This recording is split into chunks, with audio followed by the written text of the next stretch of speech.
My name is Bálint Erős. In my first meta-analysis, which I did with this team, there have been more than 70, close to the 80 reports from which I had to exclude data, and I made all the possible mistakes which one can do. It's been a humiliating and traumatizing experience, and I don't want you to go through that. So this is your Bible. Zsolt already told you, this is your Bible. The Cochrane Handbook for Systematic Reviews of Interventions. This is an e-book which you can freely download anywhere where you can have access to the internet. I will talk about a very short chapter, which is subchapter 7.6 in part 2, which tells you how they recommend you to do the data extraction in a systematic review.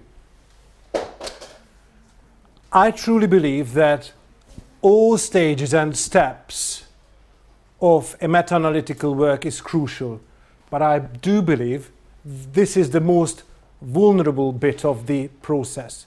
This is where you can make the most mistakes and the most errors. If you extract the wrong data by silly mistakes onto the spreadsheet, your statistician will come up with a perfectly calculated result which is wrong.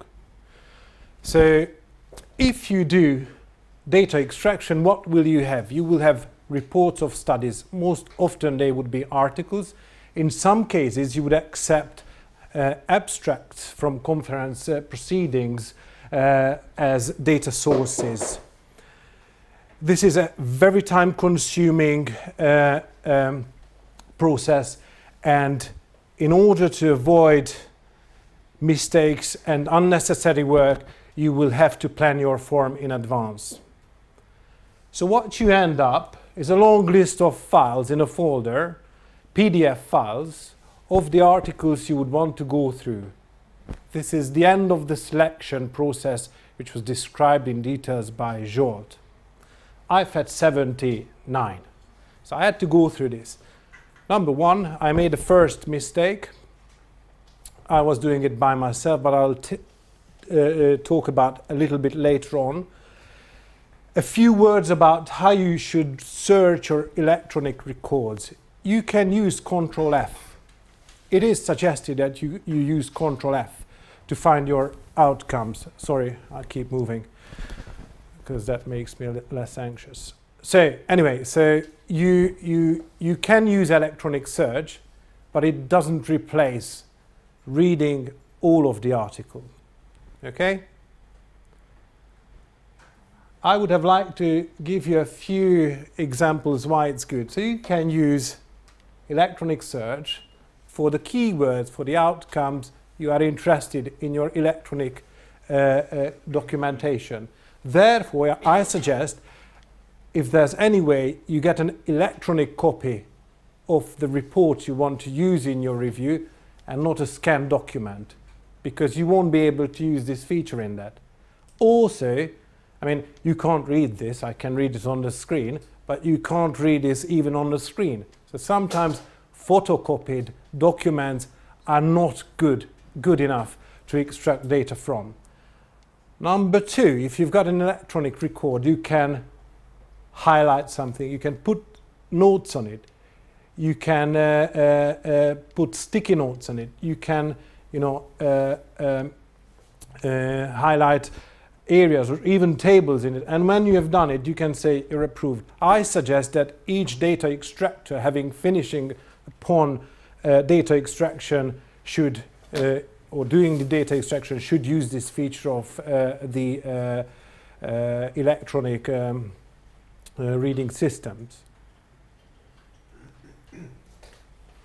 My biggest mistake in the beginning was that I did all the data extraction by myself and it wasn't checked by someone else.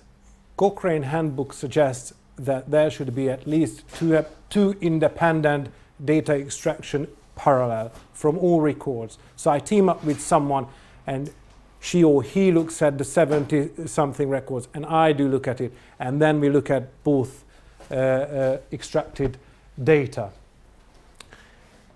Before you do that, you have to plan your form. And before you plan your form, you have to talk to your senior researcher, you have to talk to your statistician. It's not a should, it's a must, because the statistician will tell you what data they will need for the statistical analysis. So it's a teamwork. You have to sit down, whoever is designed the PICO format, whoever is going to do the data extraction, and the statistician. They also suggest that it should be a scientist who actually understands the scientific question, in my case a gastroenterologist, and the other data extractor should be a methodologist, like a statistician. Of course, it's very difficult to do, but if you have got two data extractors, that's much, much better than it was in my case. And when you have designed the form, the spreadsheet, the Excel sheet, you would have to train yourselves. You would have to go through the first few articles and see what are the common problems with the data extraction. You can't see it, and I do apologize for this, but common problems. You know, you may want to extract data from not a non-English but foreign language paper. This is a Spanish paper which, you know, some of us may interpret differently. It's very medical, so it's easy to read. In some studies, you will find different outcomes, critical informations in different paragraphs or subchapters of the articles. In some cases, you will find in very different places the critical outcomes. In this case, so my study was about Helicobacter pylori infection and the risk of Barrett's esophagus. This study said instead of Helicobacter pylori prevalence, they said CLO test was positive and CLO test was negative. If you don't train your junior researcher, that junior researcher will never know that CLO test positivity equals Helicobacter positivity. It's Campylobacter-like organism testing in rapid urease test. Some of the critical data you will have to exclude will be in tables. In this table, my cases were here and the controls were here. And so there were the controls were split into 4 different groups. You would have to calculate this number all together and the prevalence of Helicobacter pylori in the 4 groups and also here. So there are many, many, many ways in what data extraction can go wrong.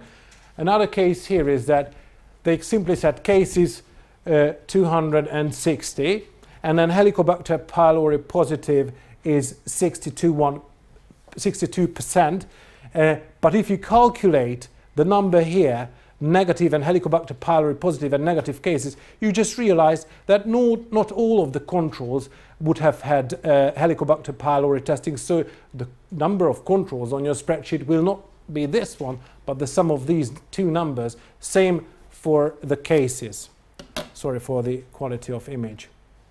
I hope it was understandable. There are people who do research on meta-analysis, and they look at meta-analytical papers. And they found it's just 3 different reports on what they found. If they looked at meta-analytical papers in which data extraction was done by more than one person or just by one person, there were much fewer errors in the ones where data extraction was done by a team of at least 2. Okay? And there are other data. So if you just look at the errors, simple errors, you will find in meta-analytical calculations all comers. So good ones, high quality ones, even in ones where there are teams doing the data extraction. 20 out of 34, 2/3, nearly 2/3, more than a half, will have some error. And some of them will have substantial error. In this study, they found 7 meta-analytical papers out of 27 which contained some substantial error. You don't want it to happen to you what happened to me.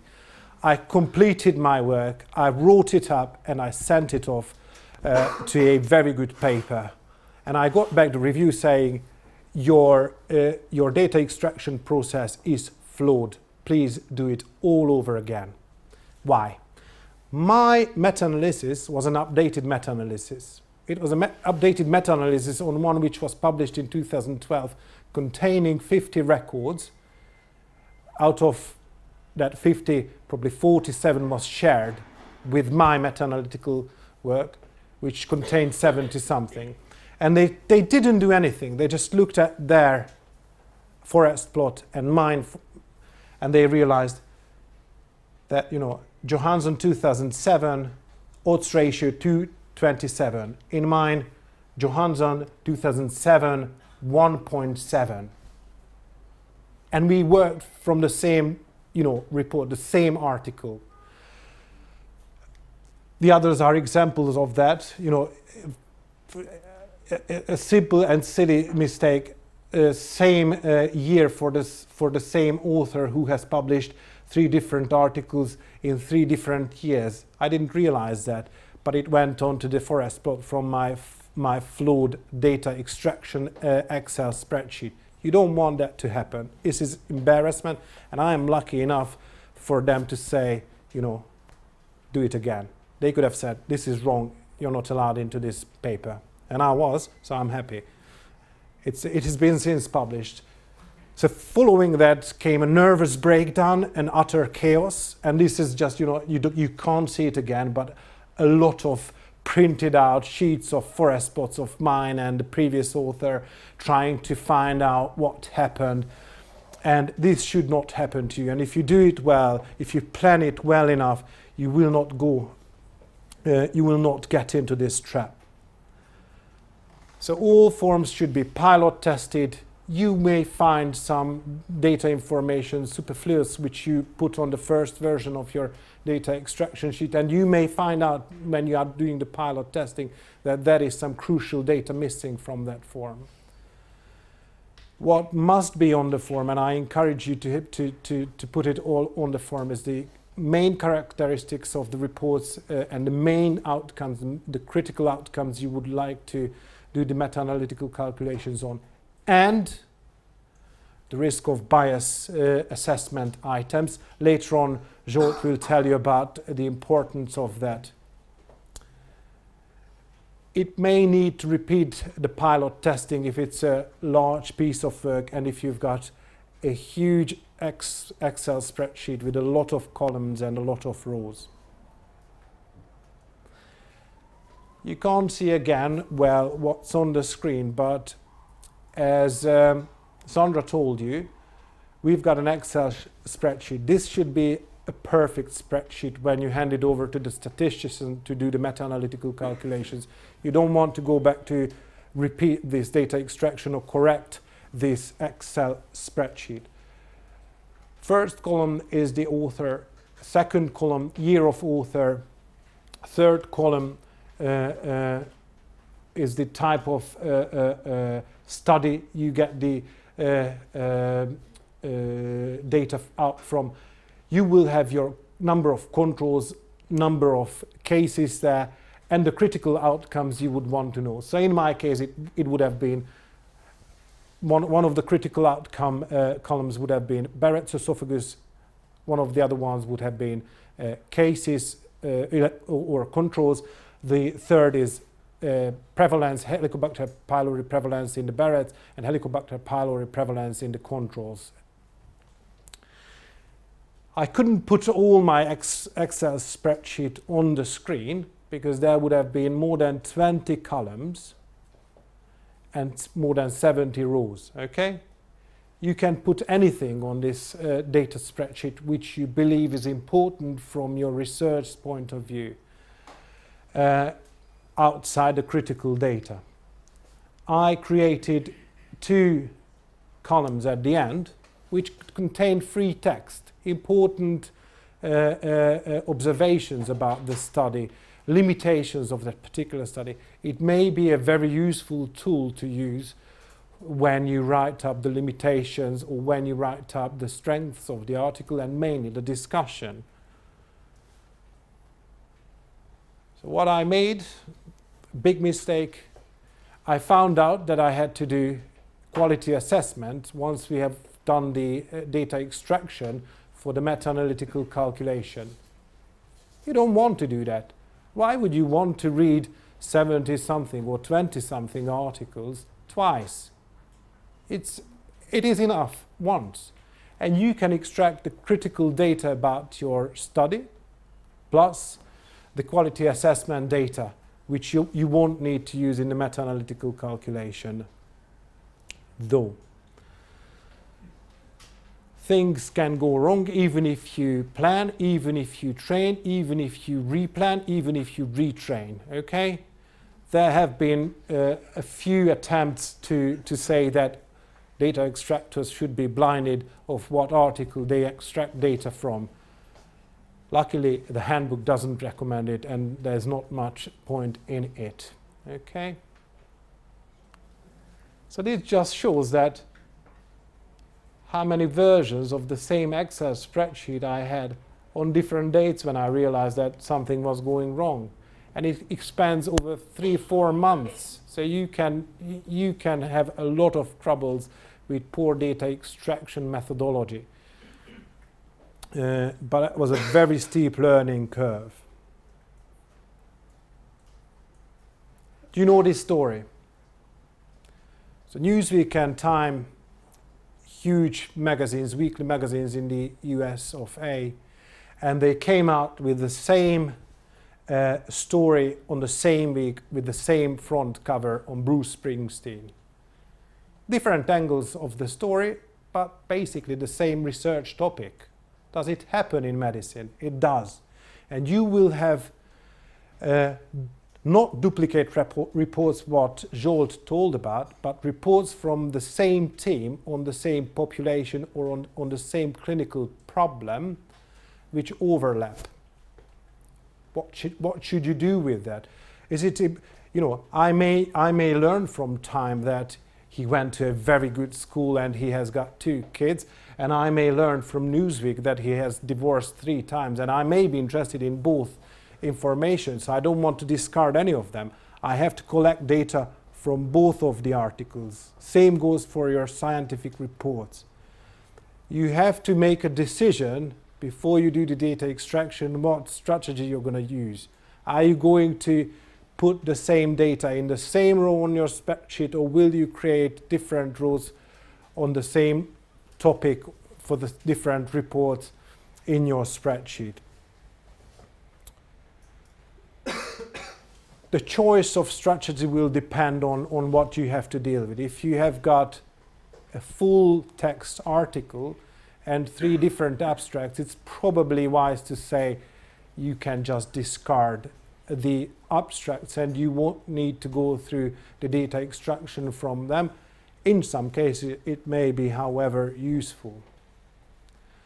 If you have got 2 different articles, I would suggest you do extraction separately and data extraction separately. So what happened to me? I started to extract data from different papers. I wasn't even recognizing that I was extracting data from the same team's reports on the same population. In the end, I just realized, oh, there are too many articles from Houston, Texas. What's going on? Oh, and they are all the same years. And then I looked at because you don't realize it when you do the data extraction. You realize it when you look at all of your extracted data.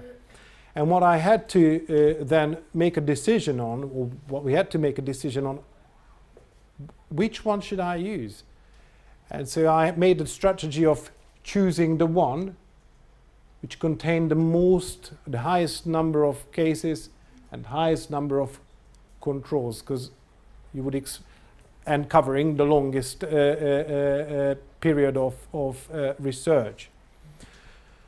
But you have to make that decision in advance as to how you're going to deal with it, and you will have to report in your methodology when you write up your systematic review. There's this caricature which says, I can't remember what we are arguing about either. Let's keep yelling, and maybe it will come back to us. Okay? We can't do that in a scientific report. We can't just shout. We have to be very clear on what sort of arguments or disagreements we had about data extraction, and you have to give an explanation, the uniform rules of dealing with disagreements in your data extraction. Sometimes, or most of the time, errors arise because of silly mistakes, just not being able to put the same number from a paper record onto an Excel spreadsheet. You will remember that poor quality scan document, I lost a comma, and so it was not 4.2 but 24, not 4.2 but 42% the prevalence in my Excel spreadsheet, and of course that resulted in a huge bias. If there are disagreements which cannot be resolved by simple checking, there should be arbitration from the most senior, usually from the most senior researcher on the team. And sometimes if there are disagreements, you can contact the study authors, but it should be reported in your methodology as well.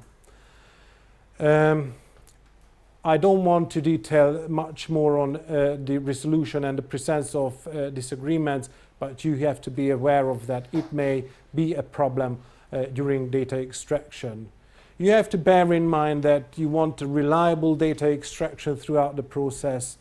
If there are frequent disagreements, coding instructions may need modifications, so you have to say, actually, we're not going to extract this data from that paper from now on, but in a different way, and we should, and sometimes you have to go back and start it all over again, and sometimes you need to retrain. And in summary, so your method section will have to contain specific details about the data extraction, the more specific things which you have to put down when you write up your paper, the data categories you have collected, how you verified your data, who did the data extraction, who were the data extractors, scientists, clinical scientists, statisticians. You have to specify. You have to train the people who will use your form, especially if you've got people who are not involved in the design of the form, and you have to have a design and a strategy for dealing with multiple reports on the same findings. And finally, disagreements will have to be dealt with very clearly and by clear rules. Hopefully, you will not repeat the mistakes I have made, and hopefully this was useful to all of you who would want to start data extraction. And as I said, this is a must when you first have to involve your statistician. Thank you very much.